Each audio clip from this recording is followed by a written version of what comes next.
Assalamualaikum warahmatullahi wabarakatuh.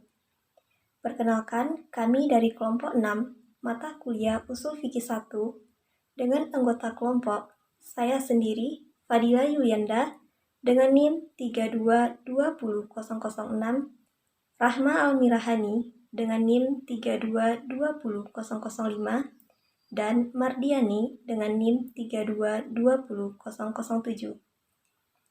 Pada video kali ini, kami akan membahas makalah kami, yaitunya mengenai kias. Adapun rumusan masalah yang kami bahas pada makalah kami nantinya, yaitunya tentang pengertian kias, hukum kias, kedudukan kias, rukun dan syarat kias, penolak dan penerima kias, macam-macam kias, dan pembagian kias. Baiklah, saya akan menjelaskan mengenai pengertian dan sumber hukum kias. Pengertian kias. Kias menurut ulama usul fikih ialah menerangkan hukum suatu yang tidak ada nasnya dalam Al-Quran dan hadis, dengan cara membandingkan dengan sesuatu yang ditetapkan hukumnya berdasarkan nas. Mereka juga membuat definisi lain. Kias ialah menyamakan sesuatu yang tidak ada nas hukumnya dengan sesuatu yang ada nas hukumnya, karena adanya persamaan ilat hukum. Ada beberapa definisi menurut para ulama tentang kias. Di antaranya yaitu, yang pertama menurut Al-Ghazali dalam Al-Mustafa, mengagungkan sesuatu yang diketahui kepada sesuatu yang diketahui dalam hal menetapkan hukum pada keduanya, dalam penetapan hukum atau peniadaan hukum. Yang kedua menurut Qadhi Abu Bakar, menanggungkan sesuatu yang diketahui kepada sesuatu yang diketahui dalam hal menetapkan hukum pada keduanya atau meniadakan hukum dari keduanya disebabkan ada hal yang sama antara keduanya. Yang ketiga, menurut Subki dalam Jumul Jamawi, menghubungkan sesuatu yang diketahui kepada sesuatu yang diketahui karena kesamaannya dalam ilat hukumnya, menurut pihak yang menghubungkan atau mujtahid. Jadi, hukum Islam itu ada kalanya dapat diketahui melalui bunyi nas, yakni hukum-hukum yang secara tegas tersurat dalam Al-Quran dan hadis. Ada kalanya harus digali melalui kejelian memahami makna dan kandungan nasnya. Yang demikian itu dapat diperoleh melalui pendekatan kias, sebagaimana diterangkan bahwa kias berarti mempertemukan sesuatu yang tidak ada nas hukumnya dengan hal lain yang ada nas hukum, karena ada persamaan ilat hukum. Dengan demikian, kias itu hal yang fitri dan ditetapkan berdasarkan penalaran yang jernih, sebab azas kias adalah menghubungkan dua masalah secara analogis berdasarkan persamaan sebab dan sifat yang membentuknya.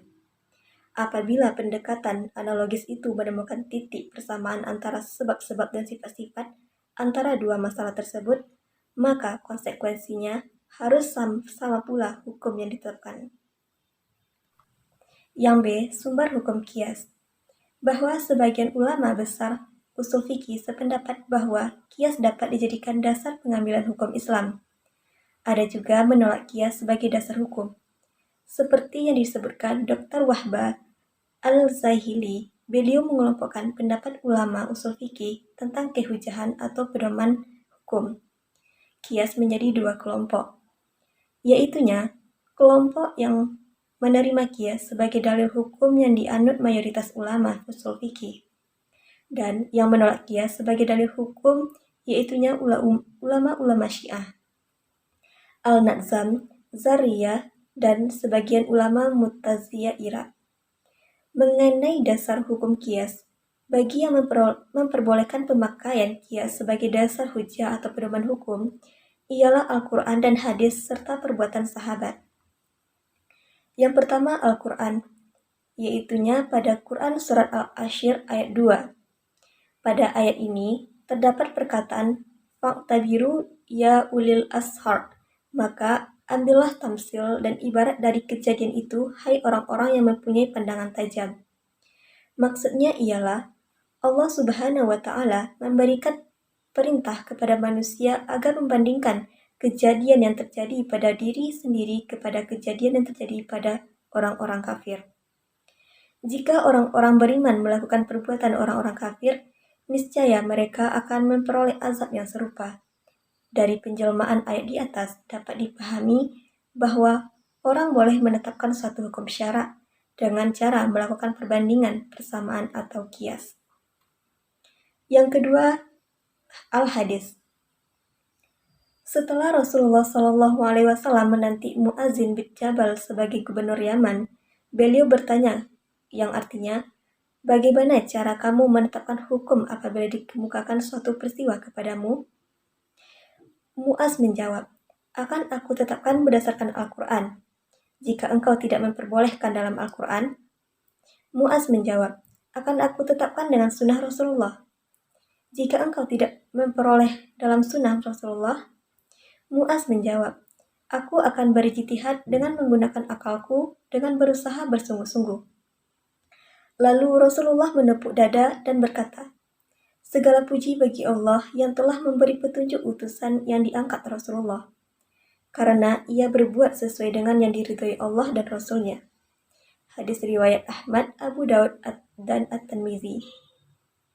Dari hadis ini dapat dipahami bahwa boleh melakukan ijtihad dalam menetapkan hukum suatu peristiwa jika menemukan ayat-ayat Al-Quran dan Al-Hadis yang dapat dijadikan sebagai dasarnya. Banyak cara yang dapat dilakukan dalam berijtihad itu. Salah satu di antaranya ialah dengan menggunakan kias. Yang ketiga, perbuatan sahabat. Khalifah Umar bin Khattab pernah menuliskan surat kepada Abu Musa al-Asy'ari yang memberikan petunjuk bagaimana seharusnya sikap dan cara seorang hakim mengambil keputusan.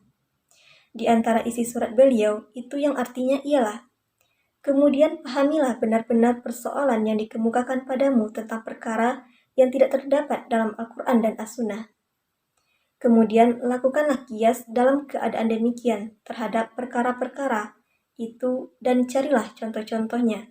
Kemudian berpeganglah kepada pendapat engkau yang paling baik di sisi Allah dan yang sesuai dengan kebenaran. Mungkin hanya itu penjelasan dari saya. Selanjutnya akan dilanjutkan oleh rekan saya. Baiklah, saya akan melanjutkan tentang kedudukan kias dan rukun serta syarat kias. Sebagian para ulama fikih berpendapat bahwa kias dapat dijadikan sebagai salah satu dalil atau dasar hujah dalam menetapkan hukum ajaran Islam. Mereka itu barulah melakukan kias apabila ada kejadian atau peristiwa tetapi tidak diperoleh satu nas pun yang dapat dijadikan dasar. Hanya sebagian kecil para ulama yang tidak membolehkan pemakaian kias sebagai dasar hujah.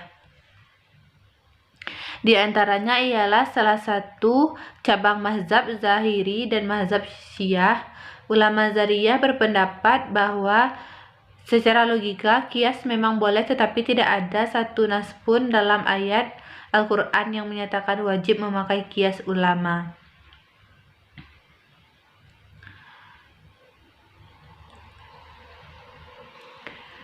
Dari Mu'tazilah menyatakan bahwa kias tidak bisa dijadikan landasan hukum dan tidak wajib diamalkan karena mengamalkan kias sebagai sesuatu yang bersifat mustahil menurut akal.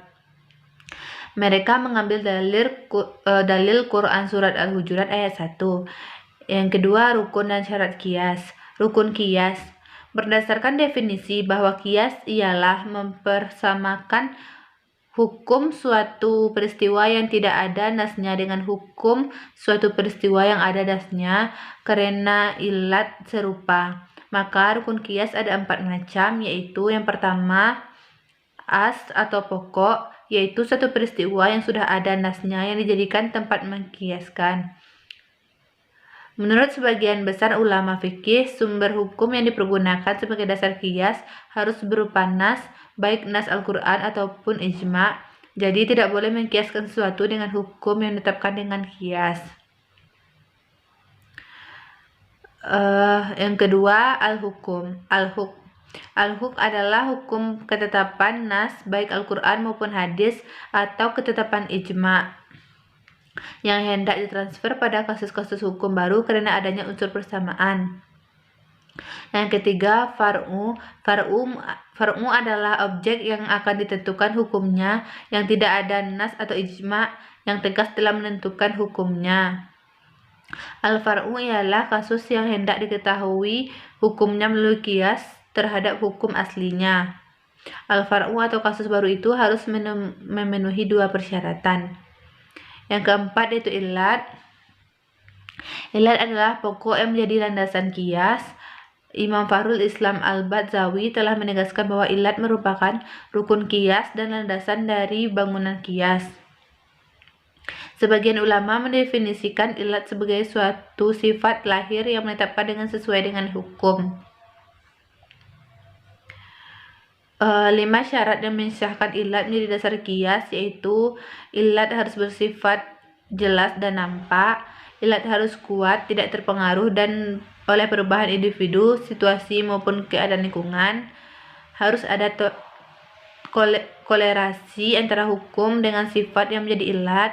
Sifat-sifat yang menjadi ilat yang kemudian melahirkan kias harus berjangkauan luas, serta syarat yang terakhir bahwa sifat yang menjadi ilat itu tidak dinyatakan batal oleh sesuatu dalil. Syarat kias yang pertama makis alaihi, yang kedua makis atau sesuatu yang akan dipersamakan hukumnya dengan asal. Yang ketiga, hukum asal adalah hukum yang terdapat pada suatu wadah makis alaihi yang ditetapkan hukumnya berdasarkan nas, dan hukum itu pula yang akan diberlakukan pada furu.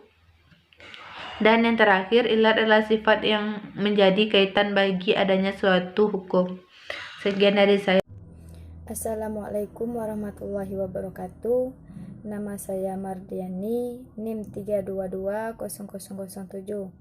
Baiklah, di sini saya akan menyambung materi tentang yang penolakan dan penerimaan kias.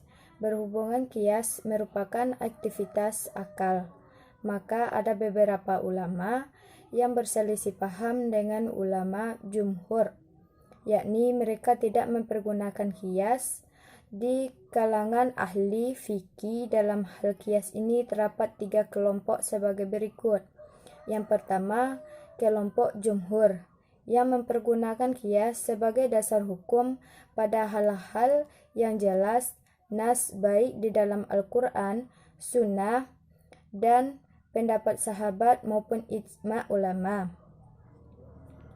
Yang kedua yaitu mazhab Zahiriyah dan Syiah Imamiyah yang sama sekali tidak mempergunakan qiyas. Mazhab Zahiriyah tidak mengakui adanya i'lat nas yang tidak berusaha untuk mengetahui sasaran dan tujuan nas yang termaksud, menyikapi alasan-alasannya, yang menetapkan suatu kepastian hukum yang sesuai dengan i'lat. Yang C, kelompok yang lebih memperluas pemakaian qiyas, yang berusaha berbagai hal karena persamaan i'lat, bahwa dalam kondisi dan masalah tertentu kelompok ini menerapkan qiyas sebagai pentaksih yang keumumannya dalil Al-Quran dan Sunnah. Yang F, macam-macam qiyas. 1. Qiyas aulawi, yaitu qiyas yang apabila i'latnya mewajibkan adanya hukum antara hukum asal dan hukum yang disamakan atau furu, dan hukum cabang yang memiliki hukum yang lebih luas utama daripada hukum yang ada pada asal-asalnya. Yang kedua, qiyas musawi, yaitu qiyas yang apabila i'latnya mewajibkan adanya hubungan dan sama antara hukum yang ada pada al-ashhal maupun hukum yang ada pada al-far'u atau cabang. Yang ketiga, qiyas adnan, yaitu qiyas yang adanya hukum fardu lebih lemah bila dirujuk dengan hukum al-aslu. Sebagai contohnya yaitu mengkiaskan hukum apel kepada gangguan dalam hal riba fadlil atau riba yang terjadi karena adanya berlebihan. Yang G atau yang terakhir, pembagian kias. Pembagian kias dapat dilihat dari berbagai segi sebagai berikut. Yang pertama, pembagian kias dari segi kekuatan i'lat yang terdapat pada fur'u yang dibandingkan pada i'lat yang terdapat pada asal. Satu, kias aulawi, yaitu kias yang berlakunya hukum pada furu lebih kuat dari pemberlakuan hukum pada asal karena kekuatan i'lat pada furu. Kedua, kias musawi, yaitu kias yang berlakunya hukum pada furu sama keadaan dengan berlakunya hukum pada asal karena kelakuan i'latnya sama. Yang ketiga, kias adwan, yaitu yang berlakunya hukum pada furu lebih lemah dibandingkan dengan berlakunya hukum pada asal yang meskipun kualnya memenuhi persyaratan. Yang kedua, pembagian kias dari segi kejelasannya.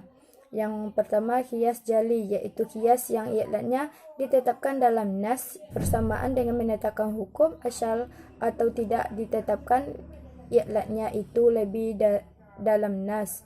Yang kedua, kias kafi, yaitu kias yang i'latnya tidak disebutkan dalam nas. Yang ketiga, pembagian kias dalam segi keserasian i'latnya dengan hukum.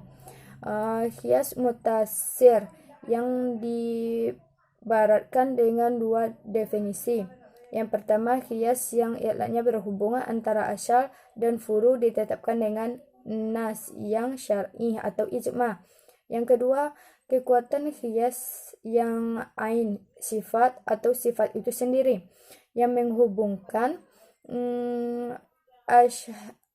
asal dengan furu itu yang berpengaruh terhadap ain hukum. Kias mulayim, yaitu kias yang i'lat hukum asal dalam hubungan dengan hukum haram adalah dalam bentuk munasib mulain. Yang keempat, pembagian kias dari segi dijelaskan atau tidaknya i'lat pada kias itu. I'lat tidak dijelaskan dalam kias, namun antara asal dengan furu tidak dapat dibedakan sehingga furu itu seolah-olah asal itu sendiri. Yang kedua, kias i'lat, yaitu kias yang i'latnya dijelaskan dan i'lat tersebut merupakan pendorong bagi berlakunya hukum di alam syar'. Yang ketiga, kias dilalah, yaitu kias yang i'latnya bukan pendorong bagi penerapan hukum itu sendiri, namun ia merupakan keharusan kelaziman bagi i'lat yang memberi petunjuk akan adanya i'lat. Yang kelima, pembagian kias dari segi metode masyalik yang digunakan dalam ashhal dan dalam furu. Yang pertama, kias ikhalah, yaitu kias yang i'lat hukumnya ditetapkan melalui metode munasabah dan ihhalah. Kias yang kedua, kias sabah, yaitu kias yang hukumnya ashhalnya ditetapkan melalui metode syabah. Yang ketiga, kias sabru, yaitu kias yang i'latnya hukum asal yang ditetapkan melalui metode sabru wa taqsim. Yang keempat, kias tahrat, yaitu kias yang i'latnya hukum asalnya ditetapkan melalui carqa. Baiklah, hanya itu yang dapat saya sampaikan. Kalau ada salahnya, saya mohon maaf. Wabillahi taufiq wal hidayah. Assalamualaikum warahmatullahi wabarakatuh.